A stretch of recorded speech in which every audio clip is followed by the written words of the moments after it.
হরলিক্সটা খেয়ে নাও তো মাম্মা। না খাবো না, খিদে নেই।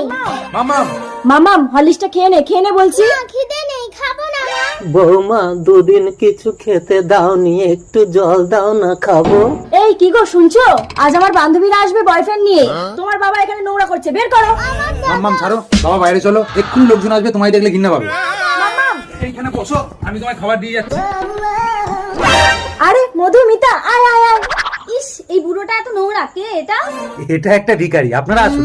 এই তোদের বয়ফ্রেন্ড গুলো তো দারুণ হ্যান্ডসাম। কেন, তোর বরটা কিসে খারাপ? ভিখারির প্রতি কত দয়া। ছাড়, চল চল। এক কাজ কর, তোর বয়ফ্রেন্ডটাকে আমাকে দিয়ে দে আর আমার বরটাকে তুই নিয়ে নে। মাছ, মাংস, মিষ্টি অনেক কিছু হয়েছে। কি গো, বাইরে বাবাকে দুটো ভাত দাও, দিয়ে আসি। এই শুধু ভাতটা তোমার বাবাকে দিয়ে আসো, এতে বিষ মেশানো আছে। অন্ধ হয়ে বেঁচে থাকার থেকে মরে যাওয়াই ভালো। ঠিক আছে, এই নাও, গিলে নাও। মাম্মাম থালা নিয়ে ভেতরে চলে যাও, এখানে সবাই মদ খাবে।